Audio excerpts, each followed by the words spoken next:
Assalamualaikum and hi, my name is Nur Shahani binti Yusuf. Firstly, I would like to ask you a question. What is Buy Bithaman Ajil? A sale and purchase agreement known as Buy Bithaman Ajil is used to buy an item that will be paid for later on with a postponed payment schedule based on a price plus a profit component that has been agreed upon by both contractual parties. Besides, it's comparable to murabaha, with the exception that the entire loan amount is often paid back at once or on a delayed basis. The first issue that BBA need to consider is Buy Bithaman Ajil resemble riba nasi'ah. It happened when the buyer fails to pay the whole purchase price of the product within the agreed period. The buyer will be charged some amount that he needs to pay back by installment or deferred payment basis. Next, why it becomes an issue? Islamic banks face criticism for implementing late payment penalties. Furthermore, critics argue that this practice parallels conventional lending. In addition, similarity to conventional lending, which resemblance exists in the imposition of fines for delayed repayment, and borrowers end up paying more than the initially lent amount due to these penalties. For this issue, there is three resolutions, which is the first one is most of the Muslim jurists, including the four mazhab, believe that the price might be increased if the postponement was given. The second one is from hadith of Rasulullah sallallahu alaihi wasallam, when Rasulullah purchased a camel in exchange for the delayed payment of 2 camels in return for the help to assemble the troop for war from Amru ibn al-As. And the last one is according to the Majma' al-Fiqh al-Islami. Resolution number 7/2/65 by al-Taqsid is acceptable to be transacted as an Islamic contract. Hi and Assalamualaikum. My name is Nilika binti Samad. So I am going to explain to you what are the issues regarding the Buy Bithaman Ajil. The second issue is the legal ownership of the asset.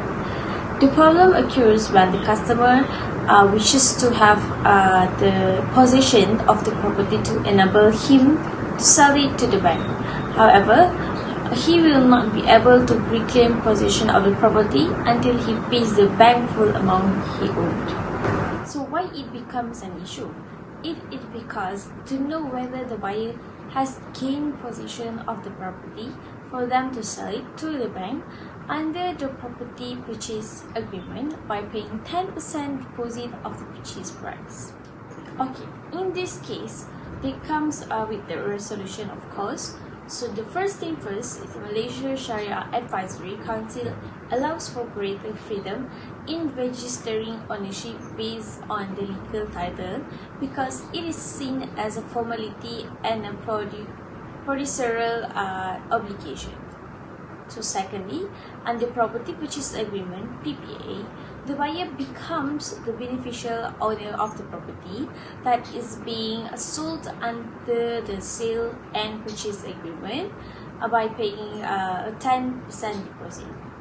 So thirdly, the buyer will get the right of ownership over the property and can sell the property or rent it to someone else even if the appropriate and legal registration of the ownership has not yet been completed. To sum up, there are many legal and Sharia issues arising in the BPA Buy Bithaman Ajil as to its function as mode for financing facility because BBA in the first instance is not a financing facility, it is a contract of sales.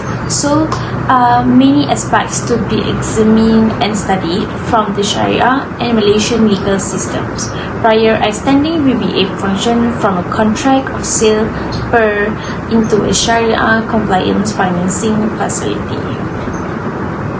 It is suggested that if BPA is to continue its role as a mode of financing facility, the modus operandi and the standard operating procedure for the applications and management of BPA should be reviewed by the Islamic banks or the authorities so as to ensure that it is in conformity with the true essence of Sharia principles and the Malaysian legal system as well. So as we know, PBA is not applied anymore in the banks nowadays, so it goes with the Musyarakah Mutanakisa. It's better than the PBA.